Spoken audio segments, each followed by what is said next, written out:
O Festival de Cannes sempre foi conhecido como o coração pulsante do cinema mundial, mas nos bastidores de seus tapetes vermelhos, ele carrega um papel muito mais misterioso e silencioso. Para as grandes mentes da indústria, Cannes funciona como uma espécie de purgatório de luxo. É o local exato onde estrelas banidas pelo Tribunal da Opinião Pública tentam timidamente testar as águas para descobrir se o público e os grandes estúdios já estão prontos para perdoar. Recentemente, vimos figuras extremamente controversas cruzando aquela passarela em busca de reabilitação profissional. Mas ninguém chamou tanta atenção quanto um homem que, por quase 5 anos, parecia ter sido completamente apagado do mapa da cultura pop. James Franco estava lá. Ele não exibia o sorriso confiante e quase debochado que o transformou em um dos astros mais requisitados dos anos 2010. Em vez disso, seu semblante sério carregava o peso de um exílio prolongado, um isolamento imposto por uma sequência de revelações que chocaram a indústria e destruíram, peça por peça, o império de prestígio que ele levou 2 décadas para construir. Para compreender o tamanho do colapso de James Franco, é preciso entender que ele não era apenas um ator comum que fazia filmes de sucesso, ele era uma força cultural onipresente. Indicado ao Oscar, diretor de dezenas de projetos independentes, professor universitário, escritor e o queridinho da crítica alternativa e do público de comédia. Ele parecia intocável, o tipo de artista cuja excentricidade justificava qualquer comportamento incomum. No entanto, por trás da fachada de gênio incompreendido e artista obstinado, escondia-se uma realidade de bastidores que muitos sabiam que existia, mas poucos tinham a coragem de expor. Quando a cortina finalmente caiu, revelou-se um padrão sistemático de comportamento inadequado, abuso de autoridade e dinâmicas de poder extremamente predatórias, que visavam, sobretudo, jovens vulneráveis que sonhavam em conquistar um espaço na disputada indústria cinematográfica. O tombo foi monumental. Mas como foi que um dos maiores nomes de Hollywood se transformou quase da noite para o dia em um pária absoluto, evitado até mesmo por seus amigos mais íntimos? Para responder a isso, precisamos voltar ao início, antes das manchetes de jornais e dos processos milionários, quando as primeiras e perigosas rachaduras na máscara de ouro de James Franco começaram a se desenhar de forma violenta. A trajetória de James Franco começou com a promessa de uma revolução juvenil. No final dos anos 90, ele despontou na série dramática de comédia Aborrecentes, conhecida no original como Freaks and Geeks. Embora a produção tenha durado apenas uma temporada, ela se tornou um marco cult instantâneo e serviu como berço de ouro para uma geração inteira de talentos que dominaria Hollywood nos anos seguintes. Foi ali que Franco conheceu um jovem roteirista e ator canadense chamado Seth Rogen. A química entre os dois foi imediata, estabelecendo as bases de uma das parcerias mais lucrativas e duradouras da comédia moderna, que renderia sucessos estrondosos como Segurando as Pontas e É o Fim. Mas enquanto o público se divertia com a persona descontraída e carismática que Franco exibia nas telas, os bastidores daquela primeira série já guardavam segredos sombrios sobre seu verdadeiro temperamento. Ele não era o jovem adorável que todos imaginavam. Nos sets de filmagem, ele já demonstrava uma aterrorizante volatilidade e uma enorme dificuldade em aceitar limites profissionais de convivência. Essa faceta agressiva foi exposta anos mais tarde pela atriz Busy Phillips, que interpretava a namorada do personagem de Franco na série. Em seu livro de memórias, Phillips revelou que trabalhar com ele era um exercício diário de sobrevivência emocional. Durante a gravação de uma cena em que sua personagem deveria dar leves tapas no peito do personagem de Franco, o ator simplesmente perdeu o controle. Sem qualquer aviso, ele a agarrou violentamente pelos braços, gritou agressivamente em seu rosto para que ela nunca mais ousasse tocá-lo e a arremessou com força contra o chão, fazendo com que ela caísse de costas. O impacto foi tão severo que a atriz perdeu o fôlego e desabou em lágrimas diante de toda a equipe técnica. No dia seguinte, pressionado pelos produtores que temiam um escândalo prematuro, Franco pediu desculpas formais, mas nenhuma punição real foi aplicada. Ele era visto como a grande promessa do show, o garoto de ouro que a Hollywood queria proteger a qualquer custo. Esse episódio, ocorrido quando ele tinha apenas 10 anos de idade, estabeleceu um precedente perigoso. James Franco aprendeu muito cedo que seu talento e seu status na indústria poderiam funcionar como um escudo perfeito contra as consequências dos seus próprios acessos de fúria e abusos de conduta. E isso era apenas o começo de uma espiral de comportamento errático que se intensificaria conforme sua fama crescia. Conforme os anos 2000 avançavam, James Franco consolidou seu espaço no topo do cinema comercial ao interpretar Harry Osborn na monumental trilogia do Homem-Aranha de Sam Raimi. Mas, não contente em ser apenas o galã de grandes blockbusters, ele decidiu mergulhar de cabeça no prestigiado mundo da atuação de método, uma técnica que exige que o ator permaneça imerso na mente e nos hábitos do seu personagem durante todo o período de produção, mesmo quando as câmeras estão desligadas. Para Franco, no entanto, essa técnica artística rapidamente se transformou em uma desculpa conveniente para justificar comportamentos hostis e agressivos contra seus colegas de elenco. O exemplo mais notório desse comportamento destrutivo ocorreu durante as filmagens do drama militar Anápolis, em 2006. Ele contracenava com o ator e cantor Tyrese Gibson, e a preparação para o filme envolvia intensas coreografias de lutas de boxe. Mas o que deveria ser um trabalho coreografado e seguro virou um pesadelo real para Gibson.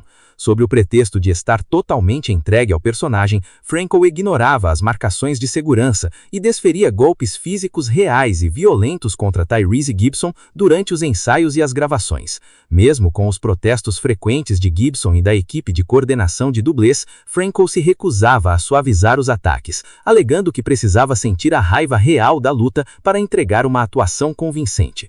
A atmosfera no set se tornou tão insuportável e carregada de tensão que Gibson declarou publicamente, logo após o lançamento do filme, que jamais voltaria a trabalhar com Franco sob qualquer circunstância, descrevendo a experiência como algo profundamente pessoal, desrespeitoso e violento.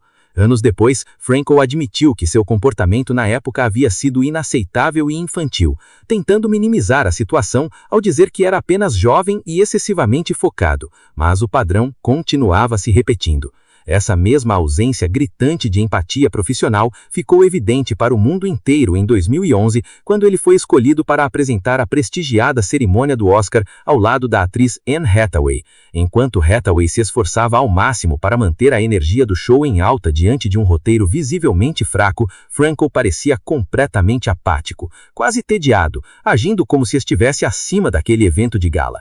A reação do público e da crítica foi devastadora e uma colossal onda de ridicularização virtual se abateu sobre Anne Hathaway, que passou a ser duramente criticada nas redes sociais.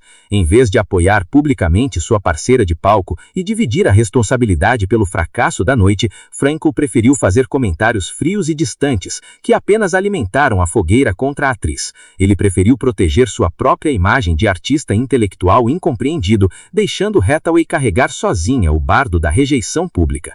Aos poucos, as pessoas nos bastidores começavam a perceber que a genialidade autodeclarada de Franco vinha acompanhada de um ego inflado e de um profundo desprezo pelo bem-estar daqueles que cruzavam seu caminho profissional. O ano de 2014 marcou o momento em que as polêmicas de Franco deixaram de ser apenas fofocas de bastidores de sets de filmagem e começaram a invadir a esfera de sua vida íntima de forma alarmante. Naquele ano, o nome do ator apareceu em uma suposta lista de amantes manuscrita pela polêmica atriz Lindsay Lohan, um documento que circulou intensamente pelos tabloides de fofoca. Franco correu para a imprensa para negar veementemente qualquer envolvimento com ela, alegando que Lohan era obcecada por ele e que ele havia rejeitado repetidas vezes por considerá-la imatura. No entanto, o verdadeiro escândalo de 2014, aquele que deveria ter servido como o alerta definitivo para a indústria cinematográfica sobre os desvios de conduta do ator, envolvia uma situação muito mais séria e que quase tomou proporções legais gravíssimas. Uma jovem fã de dezenas de anos viajou para Nova York para assistir uma peça de teatro estrelada por Franco. Após a apresentação, ela conseguiu tirar uma foto e gravar um breve vídeo com o ator na saída do teatro. Franco pediu para que ela marcasse nas redes sociais ao publicar o registro. O que parecia ser apenas uma interação simpática de um ídolo com sua fã, rapidamente se transformou em algo perturbador quando o ator iniciou uma conversa privada com a jovem pelo Instagram. Nas mensagens vazadas que chocaram a internet, Franco perguntava diretamente se ela tinha namorado, onde ela estava hospedada, se ela tinha idade para consentimento e sugeria de forma explícita que os dois deveriam se encontrar em um quarto de hotel privado. A situação causou um imenso furor público quando as capturas de tela das mensagens foram expostas na internet. Pressionado pela opinião pública e pela iminência de um escândalo que poderia destruir seus contratos comerciais, Frankel foi a programas de televisão admitir que as mensagens eram reais. Ele tentou se justificar, alegando que, embora a jovem tivesse dezenas de anos, ele não havia cometido nenhuma infração legal estrita, porque a idade de consentimento na região permitia tal interação, mas reconheceu que havia demonstrado uma terrível falta de julgamento e que se sentia profundamente envergonhado por sua atitude impulsiva. O caso acabou sendo abafado por sua assessoria de imprensa altamente eficiente, e a indústria preferiu tratar o ocorrido como um deslize isolado de um artista excêntrico. Mal sabiam eles que essa conduta inadequada na internet era apenas a ponta do iceberg de um esquema muito mais estruturado e perverso que Frankel operava no ambiente que ele considerava o seu próprio reino, suas salas de aula de atuação. Para além de seu trabalho em grandes blockbusters de super-heróis e comédias de sucesso estrondoso, James Franco gostava de cultivar uma imagem de mentor acadêmico e intelectual das artes cênicas. Foi com esse propósito que ele fundou suas próprias escolas de teatro e oficinas de atuação, com destaque para o Estúdio 4, com filiais em Nova York e Los Angeles, além de sua atuação no Estúdio Playhouse West. Sob o pretexto de democratizar o ensino de cinema e oferecer oportunidades reais para atores iniciantes, as escolas cobravam mensalidades de centenas de dólares de jovens estudantes que viam em Franco a chave de ouro para abrir as portas trancadas de Hollywood. O grande atrativo dessas turmas era a promessa constante de que os alunos que demonstrassem maior talento e dedicação seriam pessoalmente selecionados por Franco para integrar o elenco de seus inúmeros projetos de cinema independente, que ele produzia em ritmo industrial. No entanto, o que esses alunos logo descobriram foi que o critério de seleção para essas produções não tinha absolutamente nada a ver com talento dramático ou esforço acadêmico. A realidade sombria das escolas de James Franco começou a ser exposta em detalhes por ex-alunas como Sarah Teeter Kaplan e Toni Gabrielli, que decidiram quebrar o silêncio e revelar as dinâmicas predatórias de poder que imperavam naquelas salas de aula. Segundo os relatos das vítimas, Franco utilizava seu status de astro de Hollywood e de professor soberano para criar um ambiente de extrema vulnerabilidade psicológica e exploração moral. Ele oferecia cursos especiais sobre cenas de nudez e momentos íntimos na tela, nos quais as alunas eram sutilmente coagidas a remover suas roupas e realizar simulações de atos explícitos diante de Franco e de outros estudantes, sob a justificativa de estarem superando bloqueios artísticos e abraçando a verdadeira essência da arte. Aquelas que expressavam qualquer tipo de desconforto ou se recusavam a participar dessas dinâmicas altamente questionáveis eram imediatamente marginalizadas, perdiam oportunidades em projetos e eram ignoradas pelo ator, enquanto as alunas que cediam às pressões recebiam atenção privilegiada e promessas de papéis proeminentes. Uma das estudantes relatou que a sensação predominante era de que elas não haviam sido selecionadas por suas capacidades artísticas, mas simplesmente porque Franco e seus assistentes consideravam que elas possuíam corpos atraentes para serem exibidos em suas produções independentes de baixo orçamento. Esse comportamento predatório não se limitava aos exercícios de sala de aula, ele se estendia diretamente para os sets de filmagem dos filmes produzidos pelo ator, como o drama histórico The Long Home. Durante as gravações de cenas íntimas desse projeto, atrizes relataram que as proteções corporais plásticas de segurança, comumente utilizadas na indústria para garantir o conforto e a integridade física dos atores, foram intencionalmente removidas ou ignoradas pela direção de Franco. Relatos detalharam que atrizes que se recusaram a realizar cenas de topless não planejadas no roteiro original foram sumariamente demitidas da produção ou tiveram suas participações drasticamente reduzidas, como forma de punição direta. O ambiente de trabalho era descrito como uma estrutura de coerção constante, onde jovens que haviam investido suas economias e suas esperanças profissionais nas escolas de Franco se viam presas em um sistema onde a única forma de progredir na carreira era aceitar a objetificação sistemática imposta por seu professor e ídolo. Outro relato perturbador veio de Violet Pay, que manteve um breve relacionamento com Franco em 2016 e revelou que o ator havia tentado forçar uma interação íntima indesejada no interior de um veículo privado, forçando-a a criar uma situação de distração dramática para conseguir escapar daquela situação de vulnerabilidade física. A teia de abusos estava montada e era apenas uma questão de tempo para que o peso dessas ações fizesse toda a estrutura desabar. O ápice da carreira de James Franco e o início de sua ruína pública colidiram de forma espetacular na noite de 7 de janeiro de 2018, durante a cerimônia do Globo de Ouro. Franco era o homem do momento na premiação. Ele havia dirigido e estrelado O Artista do Desastre, um filme aclamado pela crítica que contava a história da produção do pior filme de todos os tempos, The Room. Quando seu nome foi anunciado como o grande vencedor do prêmio de melhor ator em comédia ou música, ele subiu ao palco sob aplausos calorosos de toda a elite de Hollywood. No entanto, o que realmente chamou a atenção do público atento e, sobretudo, de suas vítimas, foi um pequeno detalhe fixado na lapela de seu terno elegante. Franco exibia com orgulho o broche do movimento Time's Up, uma iniciativa recém-criada por grandes atrizes de Hollywood para combater o assédio moral e apoiar vítimas de dinâmicas predatórias de poder na indústria de entretenimento. A hipocrisia de ver um homem com seu histórico de bastidores ostentando o símbolo de proteção às mulheres foi o estopim que desencadeou uma reação em cadeia incontrolável nas redes sociais. Quase que instantaneamente, enquanto Franco ainda comemorava sua vitória nos bastidores do evento, atrizes e ex-alunas de suas oficinas começaram a publicar relatos contundentes no Twitter apontando a contradição grotesca de sua postura pública com suas ações privadas. Dias depois, o prestigioso jornal Los Angeles Times publicou uma extensa e detalhada reportagem investigativa reunindo os depoimentos de 5 mulheres que detalhavam os abusos sofridos no Estúdio 4 e em outros projetos coordenados pelo ator. A reação da indústria cinematográfica foi imediata e implacável. James Franco, que até então era considerado um forte candidato a receber uma indicação ao Oscar por seu desempenho em O Artista do Desastre, foi completamente ignorado pela Academia de Artes e Ciências Cinematográficas quando as indicações foram reveladas. Ele foi sumariamente removido de projetos que estava dirigindo, como o filme independente Z, e sua imagem foi digitalmente apagada e substituída da capa especial de Hollywood da prestigiada revista Vanity Fair, que já havia sido fotografada.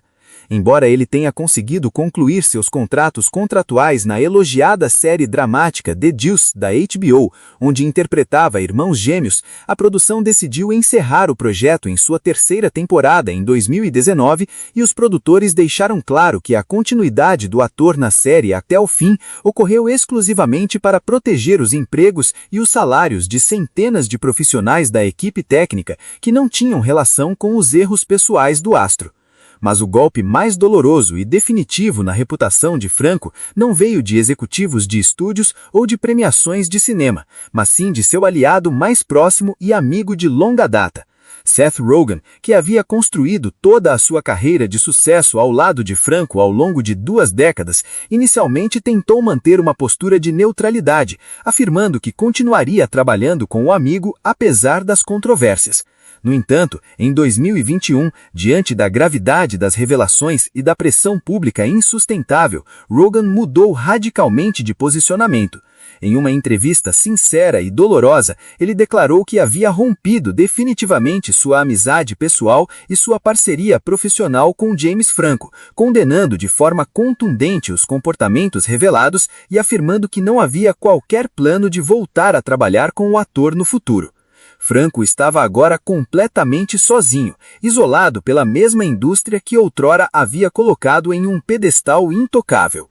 Com sua carreira em ruínas e suas alianças profissionais completamente destruídas, James Franco teve que enfrentar as consequências de seus atos nos tribunais. Em 2019, as ex-alunas Sarah Teeter Kaplan e Toni Gabrielle formalizaram um processo judicial coletivo contra o ator, acusando-o formalmente de comportamento inadequado, exploração de poder e de transformar suas escolas de atuação em um sistema de triagem para abusos morais de cunho íntimo. Inicialmente, a equipe de advogados de defesa de Franco adotou uma postura agressiva, classificando as acusações das ex-estudantes como falsas, difamatórias e motivadas exclusivamente por interesses financeiros e busca por atenção midiática. No entanto, conforme o processo avançava e a possibilidade de um julgamento público com depoimentos detalhados sob juramento se aproximava, a estratégia jurídica do ator mudou drasticamente. Em 2021, foi anunciado que as partes haviam chegado a um acordo financeiro extrajudicial monumental. James Franco concordou em pagar a expressiva quantia de 2,2 milhões de dólares para encerrar o processo civil de forma definitiva, evitando que o caso fosse a julgamento nos tribunais de Los Angeles. Como é comum nesse tipo de acordo jurídico em Hollywood, o pagamento do valor milionário veio acompanhado de cláusulas contratuais estritas de confidencialidade e, crucialmente, não envolveu nenhum tipo de admissão formal ou jurídica de culpa por parte do ator. Para muitos analistas da indústria, o acordo foi visto como uma tentativa desesperada de Franco de comprar o silêncio de suas acusadoras e estancar o sangramento de sua reputação, na esperança de que o tempo fizesse o público esquecer a gravidade das denúncias. Na tentativa de pavimentar um caminho para o seu eventual retorno à vida pública, James decidiu quebrar o silêncio em dezembro de 2021 durante uma polêmica participação no podcast da jornalista Jess Cagle. Na entrevista, o ator tentou adotar um tom de vulnerabilidade e autocrítica, confessando publicamente pela primeira vez que era viciado em interações íntimas e que havia travado uma longa batalha pessoal contra esse vício ao longo de sua vida adulta. Ele admitiu que havia sim mantido relações íntimas consensuais com várias de suas alunas nas oficinas de teatro, mas alegou que, na época, sua mente estava completamente cega por seu vício e por sua imaturidade emocional, o que o impedia de enxergar a óbvia e prejudicial disparidade de poder que existia entre ele, um professor influente e astro de cinema, e suas alunas iniciantes que dependiam de sua aprovação para conseguir trabalho. A reação das vítimas e de seus representantes legais à entrevista foi de profunda indignação e repúdio. Em notas públicas oficiais, as denunciantes criticaram duramente as declarações de Franco, classificando sua confissão de vício como uma tática de relações públicas barata e insensível, projetada especificamente para desviar a responsabilidade de suas ações predatórias e transformá-lo, aos olhos do público, em uma vítima de uma condição médica, em vez de um abusador de poder que explorava deliberadamente jovens sonhadoras. O silêncio voltou a reinar sobre a carreira de Franco, que decidiu se retirar completamente dos holofotes americanos, buscando refúgio em produções independentes de baixo orçamento na Europa, longe da vigilância constante da imprensa de Hollywood. Os anos que se seguiram ao acordo judicial de 2021 foram marcados por um ostracismo quase total para James Franco no mercado de entretenimento dos Estados Unidos. Sem espaço nas produções dos grandes estúdios americanos, o ator voltou suas atenções para o mercado cinematográfico europeu, onde a cultura do cancelamento tende a ser encarada com regras diferentes e muitas vezes com maior tolerância profissional por parte de produtores independentes. Foi nesse cenário de exílio artístico que ele conseguiu garantir pequenos papéis discretos em obras como a produção de ação belgo-francesa Largo Winch, O Preço do Dinheiro, e o drama histórico italiano Hey Joe, no qual interpretou um veterano de guerra amargurado que retorna a Nápoles em busca de reconciliação com o passado. Nessas aparições internacionais, James manteve um perfil extremamente baixo, evitando entrevistas coletivas e mantendo distância de grandes tapetes vermelhos para não atrair protestos ou manchetes negativas que pudessem prejudicar os lançamentos independentes. No entanto, a grande e surpreendente reviravolta na trajetória de James Franco começou a se desenhar em meados de 2026, revelando que os bastidores de Hollywood possuem uma memória curta quando interesses comerciais entram em jogo. Foi anunciado oficialmente que Franco havia sido escalado para integrar o elenco de um projeto de grande orçamento de um grande estúdio americano, o aguardado filme John Rambo, uma produção da Lionsgate, que funciona como um prelúdio oficial da lendária franquia de ação iniciada por Sylvester Stallone nos anos 80. O longa, que traz o jovem ator Noah Centineo interpretando uma versão jovem do icônico soldado durante o conflito no Vietnã, além de David Harbour no papel do coronel Trautmann, conta com a direção do aclamado cineasta finlandês Jalmari Elander. A escalação de Franco para esse projeto de grande porte da Lionsgate, com o lançamento previsto para junho de 2027, marcou seu retorno oficial e definitivo ao sistema de grandes estúdios de Hollywood após quase 8 anos de banimento silencioso. Durante o Festival de Cannes de 2024, quando as negociações para o filme já estavam em andamento de forma discreta, Franco conversou brevemente com a imprensa internacional, negando de forma veemente os boatos de que estaria se escondendo da mídia ou que sua carreira havia chegado ao fim de forma permanente. Ele declarou que passou os últimos anos trabalhando intensamente no desenvolvimento de novos projetos e que, em relação aos eventos caóticos que destruíram sua reputação no passado, ele não sabia dizer se havia sido tratado de forma justa ou injusta pela indústria, mas que sua única prioridade no momento era focar em seu trabalho, seguir em frente e tentar ser a melhor pessoa possível em sua vida pessoal e profissional. A audácia de seu retorno gradual aos grandes lançamentos acendeu mais uma vez o debate sobre os limites éticos do mercado de entretenimento. A trajetória de James Franco, desde a sua ascensão meteórica como o garoto de ouro da comédia e do drama, até o seu exílio prolongado e sua subsequente tentativa de ressurreição em grandes produções de estúdio,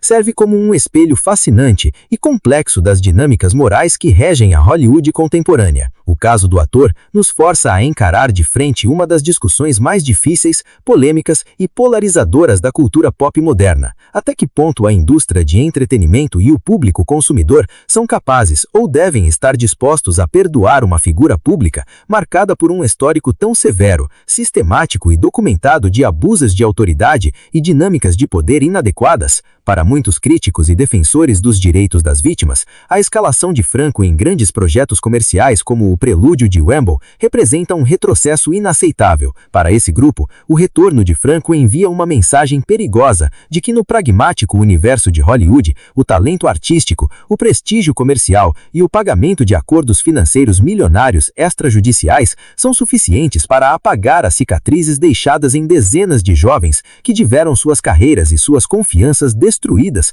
antes mesmo de começarem. Por outro lado, defensores de sua reabilitação profissional argumentam que, após cumprir anos de exílio voluntário, pagar indenizações substanciais e buscar ajuda profissional para lidar com seus vícios declarados, o ator teria o direito de voltar a exercer seu ofício de forma digna, defendendo a tese de que o banimento perpétuo não deveria ser a única resposta da sociedade para os erros de conduta pessoal. No final das contas, a verdadeira decisão sobre o futuro de James Franco na indústria não será tomada em salas de reuniões de estúdios ou em tribunais de justiça, mas sim pelas escolhas do próprio público nas salas de cinema. Quando o rosto de Franco aparecer novamente nas telas gigantes em grandes produções de orçamento milionário, caberá a cada espectador decidir se a arte apresentada é capaz de se desvincular das ações sombrias de quem a criou. Você o que pensa sobre essa complexa situação? Acredita que James Franco merece uma segunda chance para reconstruir sua carreira e provar que mudou de postura, ou acha que seu histórico de conduta predatória deveria bani-lo permanentemente dos grandes holofotes de Hollywood? Deixe sua opinião sincera nos comentários. Compartilhe este conteúdo para enriquecer o debate com informações precisas e continue nos acompanhando para mais análises profundas sobre os bastidores ocultos do cinema mundial.